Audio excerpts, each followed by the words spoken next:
Warning, this podcast contains spoilers for the first episode of She-Hulk Attorney at Law and a little bit of Thor Love and Thunder, so definitely if you have not watched the first episode of She-Hulk Attorney at Law, go watch that right now. You have been warned.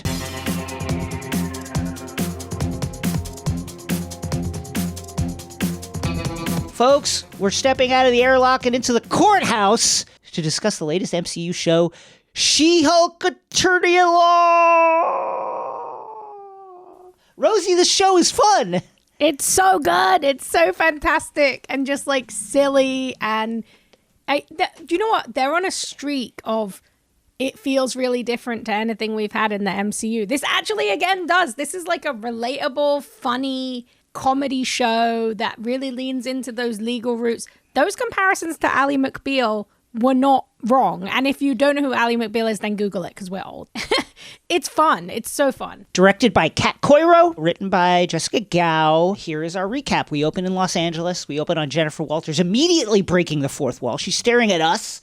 She's the cousin of famed gamma radiation expert and Avenger Bruce Banner, and she is practicing her closing argument for an upcoming case. The argument is about, stop me if you heard this before, Rosie. It's about the balance between power and responsibility. Jen says, quote, "Those with the most power have the most to answer for." Her colleague, Nikki Ramos, a paralegal, is her major supporter at work.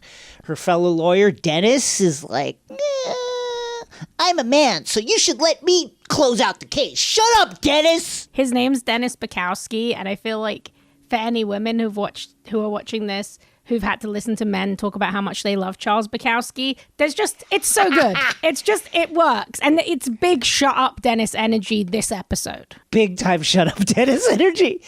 Jen and Nikki head to the courtroom, and Nikki, quite, in a quick private moment, suggests, hey, listen, if we don't get our judgment, maybe you should just, Hulk out.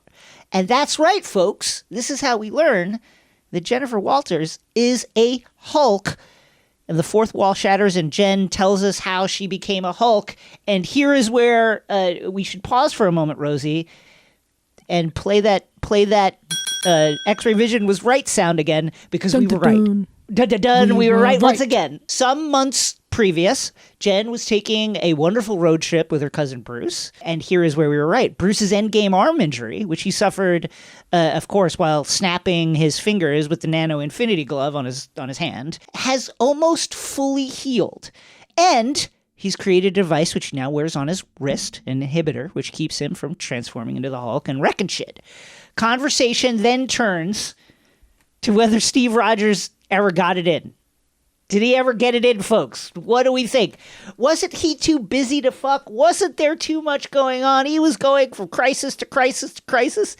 Rosie, before we reveal what the episode actually reveals, before this, what was your opinion on whether Steve Rogers' cherry was intact or popped? So, this is your first hint to me of something that you will see going through this season. This is a show that knows what the fans are in conversation about, because this is a question. I personally am of the belief, look, I'm a Stucky shipper. I believe Steve and Bucky were in love. I believe they probably found a time to share some romantic time. I'm not one to comment on the nature of virginity, a made up thing that somebody just said happens when you have sex. But look, I was very impressed to see She-Hulk turn what we've seen in the MCU on its head, which is a lot of conversations about this stuff, about the nature of relationships, about people's sex lives, about their potential to have kids, to settle down. That has been focused on women and very specifically Black Widow. So it was kind of great to see them not only pull this fan conversation out there and show that She-Hulk is in a space where if these characters were real, people would still be shipping them, would still be having these conversations, would still be theorizing. What do you think? Well, listen, we went very deep on this back in my binge mode days with Mallory Rubin, and we both were of the opinion that absolutely Steve Rogers fucked. And here's my philosophy. Number one, I get it. Steve was very, very busy. Everybody was busy. It was a time of crisis. It was World War II. And then all of a sudden it was, the invasion of New York. And then all of a sudden it was the Civil War. And then all of a sudden S.H.I.E.L.D. is Hydra. There's a lot of shit going on. Of course. Who has the time? But let me say this. We are here, the human race, for better or worse, because we found time to fuck in caves, outside with lions running around. Anywhere we could. That's why we're here. And I think Steve found the time, and that's going to be confirmed later on our stinger. We'll talk about it again when we get there. Back to our story. Bruce, of course, doesn't want to necessarily talk about his conversation with Cap. That's protected Avengers stuff. What is said in the Avengers mention stays in the Avengers mention. When suddenly a Sicarian spaceship appears on the highway. What? Causing Jen to lose control of the car. The car crashes. Jen slashes her arm, escaping the wreck. And in the midst of pulling Bruce free of this wreck, some gamma-irradiated blood gets into her wound. And you know what happens next. Rosie, what do we think this Sicarian spacecraft means? So first of all, this is very cool. This is a big change from Jen's comic book origin. Big. But what it actually pays homage to, so in Jen's comic book origin, is literally like happens over a couple of pages. She's a lawyer. She gets shot by the mob. Bruce decides he's going to do a blood transfusion to save her life. Lo and behold, she becomes the Hulk. That wouldn't necessarily make sense for MCU's Bruce, because why would he want her to go through this terrible thing that he's gone through? What is very similar about this origin is they just get right to it. They're like 5 minutes in, you found out this is happening, she's She-Hulk. So they kept that spirit alive. Now, why is there a Sicarian ship? It's very smart to use a Sicarian ship because this circular ship looks very similar to the one from Thor Ragnarok, which we saw Bruce, Thor, and Valkyrie escape from, which I believe was the Grandmaster's like sex ship. So immediately people are going to be like, "Oh, I think I recognize that." Legitimately his sex ship, right? Like they have there's like confetti, they're playing like sexy music. Yeah, legitimately. So I think this is very clear to me. And this is a huge theory, but you can chalk this one down in the X-Ray Oracle, because I think we're going to be right about this one. Okay. Why would a Sicarian ship appear like that in front? It's not for Jennifer. Why, Rosie? Why? So, in the comics, those good old Marvel comic books that we love so much, while Hulk was on Sakaar, the planet we saw him on in the fighting arenas in Thor Ragnarok, in the comics he was there during Planet Hulk. And he sired a child that he didn't know about. Right. And after he left the planet, the child was born. The child's name was Skaar, Skaar. And he was incredibly powerful. He grew very fast. He was actually born in a cocoon and became an adult within a couple of years, a teen within a year. And he was very angry at his father. I believe, if you think of the timeline that we have, since the blip. This is at least 5 or 6 years since Hulk was on Sakaar, if not as far as 7 or 8, but the timeline's a bit jiggly. I think that ship is telling Bruce that he has a son on Sakaar, and they need him to go back because his son is probably fucking shit up. Come pick this kid up because he's going crazy. and the big question here is going to be, are they going to do something really funny where Skaar is already an adult when he gets there? Or is this going to continue the tradition we've seen with Thor Love and Thunder, with Hawkeye as a character, with Tony? Most of the Avengers have kids at this point, the core Avengers.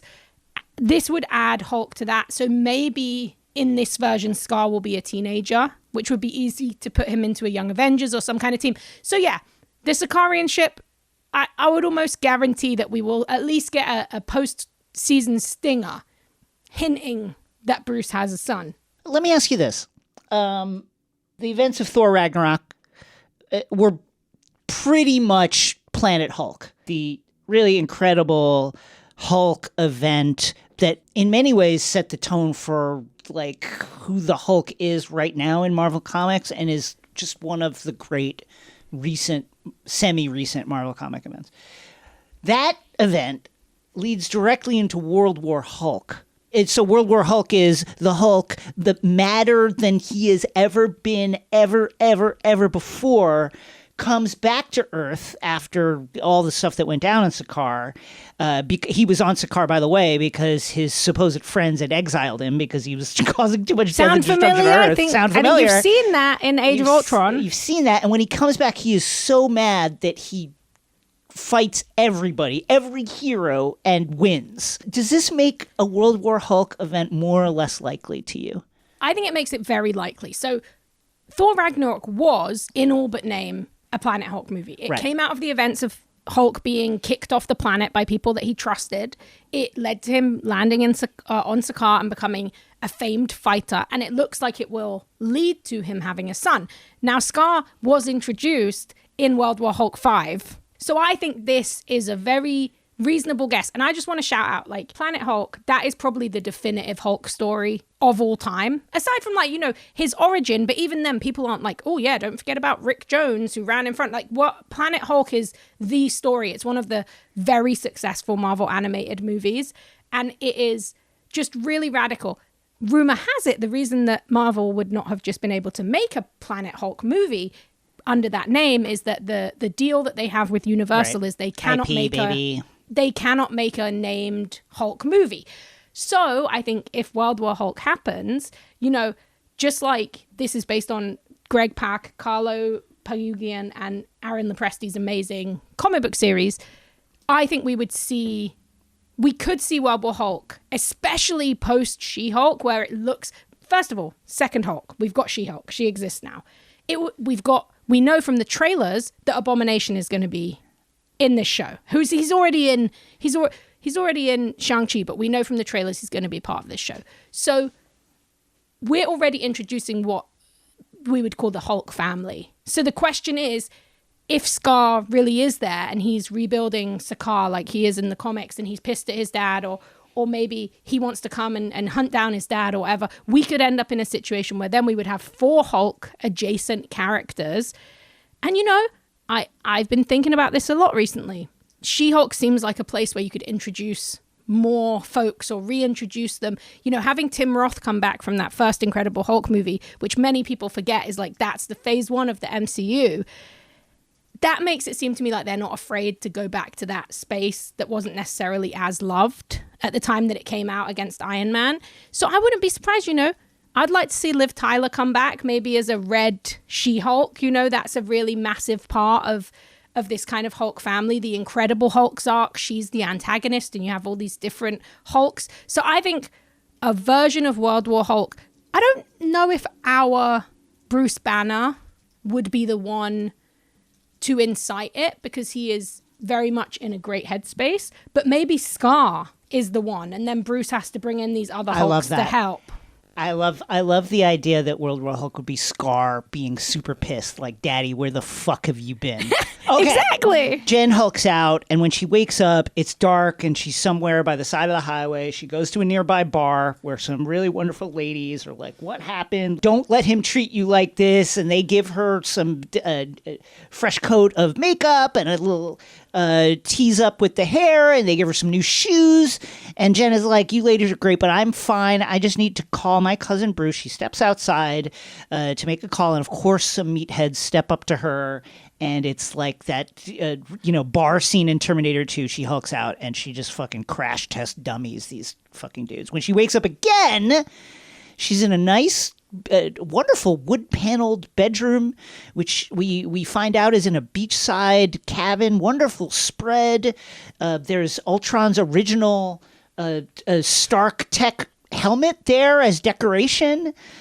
This, we find out, is Bruce's secret lab somewhere on the coast of Mexico. And of course, Bruce has done a lot of hiding out in Mexico and Latin America in general since the days of Marvel's The Incredible Hulk. And he's really done a lot of great stuff with this spot. Jen finds Bruce in Smart Hulk form down in his lab, which is like a combination of like Stark Lab meets the Danger Room from the X-Men. Tony built the lab with his own funds, and apparently... And here is one of those wonderful nods to various conversations fans have been having over the years, has always threatened to like seize it back from Bruce. Tony billionaire, if not trillionaire, and just a famously cheap individual, no matter how rich he was. Dude, I love this as well because like it leans so much into that, you know, the conversation that famously broke my brain during Falcon and the Winter Soldier, which was the notion that nobody was getting paid, and that Falcon wasn't only not getting paid by Tony, but he also wasn't getting paid by the government for all the Black Ops missions he was doing. So I kind of love this idea that Tony like kept people sweet by just like building them something nice or giving them like a suit, but he wouldn't give them like a salary. And also if he was pissed off, he'd be like, I don't know if you're going to get it back. I will say that the lab it's probably the best version of all that stuff because, powered by arc reactor tech, like free electricity. It's high tech, completely powered. It's not like on Tony's various properties. You know, you don't his, live like, with weird Tony. compounds. Yeah, his weird compound where you have to wonder if you're going to see Tony like in his fucking bathrobe wandering around. Catch him and Pepper Potts. Like, no, please. Yeah, this is Bruce's own spot, which is awesome. I will say, like, this is another thing. Like, we talk a lot about this notion of the fans and the conversations they're having, and the way this show is very much made by fans. I mean, Zig worked on this show, our fellow lovely co-host and general great person. Zig. And, like, this is in conversation with the fans. Something that I love about this is, like, it is really funny, but those things that you mention, this actually tells us so much about Bruce and Tony's relationship, one of the most popular MCU ships. But, like, it tells us so much. Like, this was a space that Tony made for Bruce so Bruce could live a good life. Whether he needed to hide, whether he needed to work out how to become Professor Hulk. This was actually a rare selfless thing that Tony did. It wasn't really done for the Avengers. It was done for his friend. And not only that, they spent time together there. Tony, a notably arrogant guy, and one of the really wonderful things about the Bruce and Tony relationship is like this was a person who Tony felt was on his intellectual level. And that was a really big deal to Tony. There are not a lot of people in the MCU who Tony could just like cut loose scientifically with. And Bruce was absolutely one of them. And in fact, Bruce's work on Gamma is one of those rare things that is beyond Tony's actual scope. Back to our story. Bruce lets Jen know that he spoke to her parents. They know that she is safe. And we find out from Bruce that this is where he spent the post-blip years, working to kind of knit together his personality with the Hulk's personality and the Hulk's physical form. And this is where Bruce says, yeah, that spaceship, that was Sakaar. That was from the planet Sakaar there. He says, quote, probably trying to deliver a message. Yeah, you think? Yeah, we think. Yeah. But first, of course, before Bruce unpacks whatever is going on with Sakaar, we got to figure out what's going on with Jen. So what's happening with Jen is, like Bruce, she has unique genetics, which allows her to synthesize gamma radiation instead of, like dying like everyone else would. Jen's blood is, in fact, quite useful. Bruce, and this is very, very quietly a big deal. Bruce says that he used Jen's blood to fully heal his injured arm, which is why he can be Smart Hulk again. This feels like it's going to come back time and time and time again as the years roll by in the MCU. There's going to be more about this. It has to be, especially because they play it really casual. So he says it like it's this big moment, and then she's like, "So that means I'm better than you? Yeah, I bet my blood is better than yours." Yeah. But it feels huge because this is something that without Jen becoming She-Hulk, Bruce would never have been able to do. He doesn't need to use the thing to control himself. He's back being Professor Hulk, something that we hadn't seen, or as they call him in the MCU, Smart Hulk. I agree. It's big. It's big, folks. Bruce then he's talking about the blood, and we see the vials of Jen's blood in this holding device. And Bruce uses lasers to destroy all the blood samples. He says he cannot risk this blood getting out into the world, creating more problems, potentially more gamma-powered folks like Emil Blonsky and, of course, Sam Stearns, a.k.a. the leader, who we have not seen since the end of the Incredible Hulk movie. Rosie, I think we both agree. Feels like we could see him. It's feeling like the way Bruce just ostentatiously destroyed all the blood lets you know that blood is going to get out. Absolutely. Not only is that a blood bad gonna way get too. Like, Yeah. I'm sorry, this is some like real Jurassic Park logic here because I've been watching Harlequin. They have a great bit about Jurassic Park, and I fucking love Jurassic Park. But I'm like, I feel like he smashed that stuff so recklessly. I'm like, a mosquito could have drunk some of that that got spilt out, going and biting some people and turning them into Hulks. Like, it's too reckless. It's too reckless to not become a problem. And of course, the leader, we've been waiting since the end of the Incredible Hulk movie to find out what's going on with Sam Stearns, who had gamma irradiated blood drip on his forehead, causing his brain to swell to Hulk-like sizes, creating the super brilliant super villain, the leader. And of course, we have not heard from him since. We'll see if that continues. Jen is like, okay, we talked about my blood. We've talked about what's going on with me. Just fix me so I can leave. Give me the inhibitor device that you have or whatever, and let me get out of here. Bruce is like, listen, you don't get it. I've been dealing with this for literally years, for over a decade, of meditation, of various drugs, of, psychotherapy, just trying to deal with the fact that I'm a Hulk.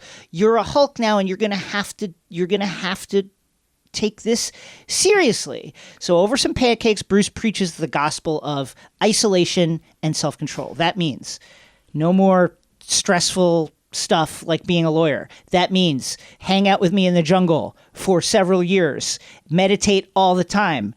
Maybe, get slapped by a jujitsu master like I had to do down in Brazil. Maybe doing breathing exercises as you're getting slapped in the face by this jujitsu master. Jen is like, that fucking sucks. I don't want to do that. And then Bruce is like, oh yeah?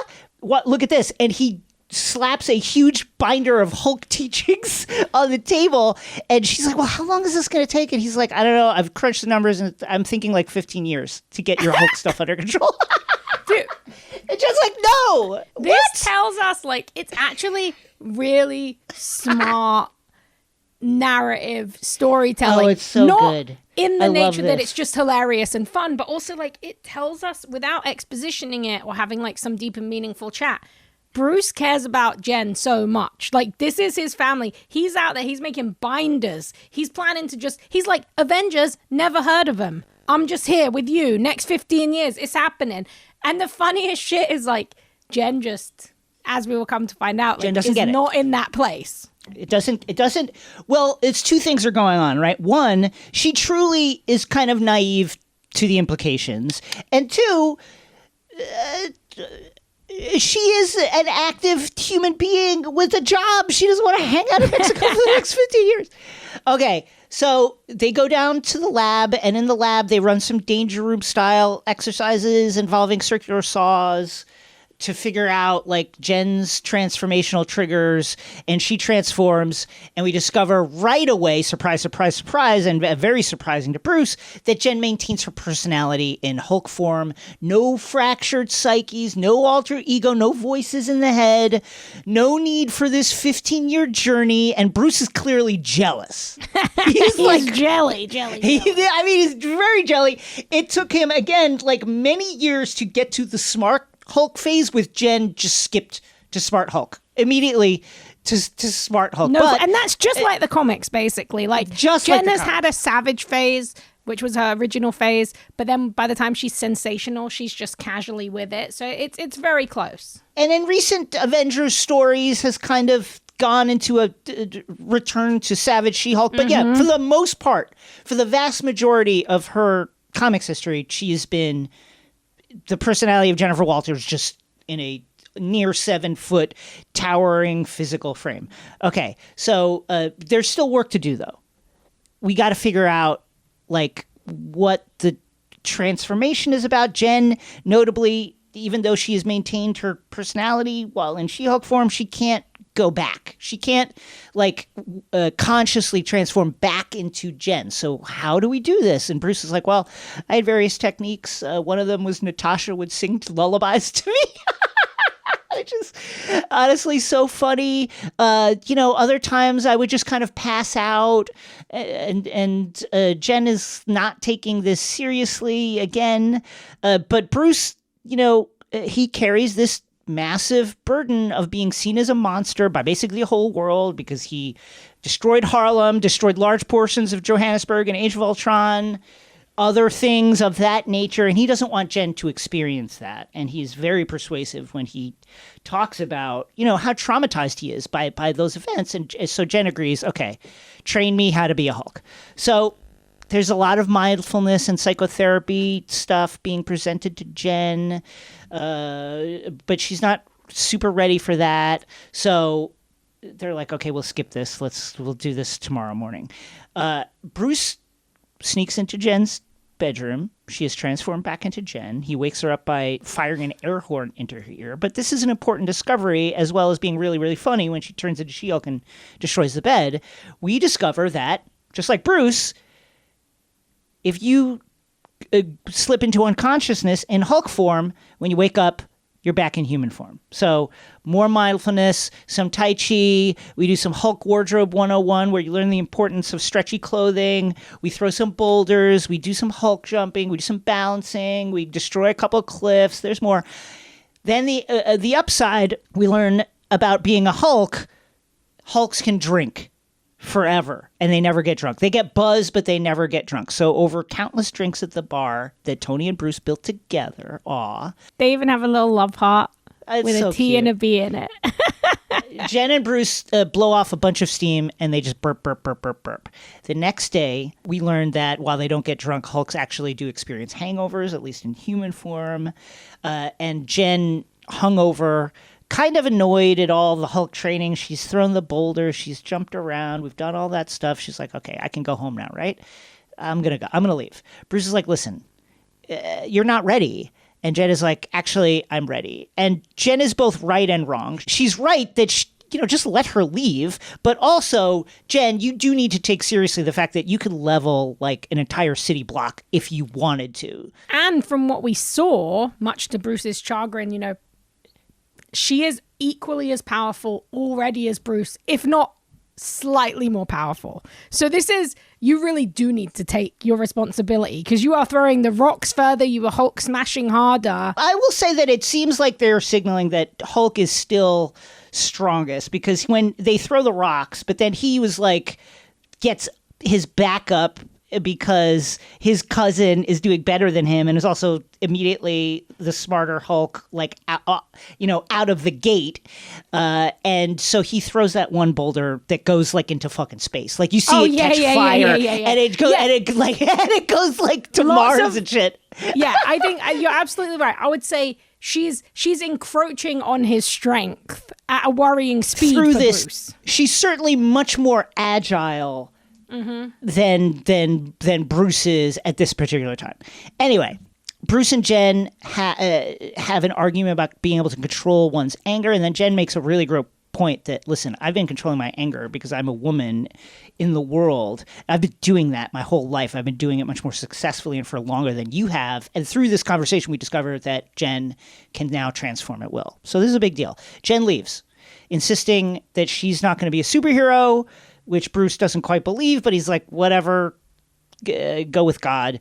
Jen says, listen, why be a superhero when I can just do my job, which is be a lawyer, which is help people in the context of just being a normal, everyday person. Bruce probably fairly points out that it's not healthy for Jen to just deny that she's a Hulk. They have a big fight, which ends up destroying the bar, which Jen feels badly about. She helps him fix it, and then the next day she leaves to return to her life as a lawyer. Back to the present. Jen hasn't turned into She-Hulk since those days back in Mexico, months back. Only her family and Nikki, shows you how close Nikki is to her, know about Jen's Jolly Green secret.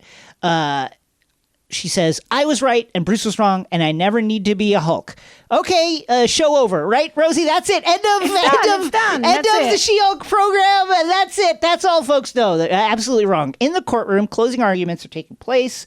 The case is some kind of corporate thing in which some kind of corporate exec caused multiple deaths. But before we can really get to the bottom of that, Jen is about to make her closing argument. The supervillain Titania comes blasting through the wall, and Nikki's like, Jen, this is it. You gotta do it. Give me slip off the shoes. You don't want to destroy the shoes. Give me your jacket. But now's the time. Transform into She-Hulk. And Jen transforms into She-Hulk, and the fight is super brief because Jen is strong as fuck. She punches Titania one time into a wall and into a deep sleep, and that's it. Show over, but we go to our stinger, and folks, I'm going to take a small victory lap here. We know all about X-Ray Vision is right. This is a take I had from before the X-Ray Vision days, from back in the binge mode days. We go back to the bar in Mexico. Jen, pretending to be drunk, gets Bruce to admit how Steve lost his virginity.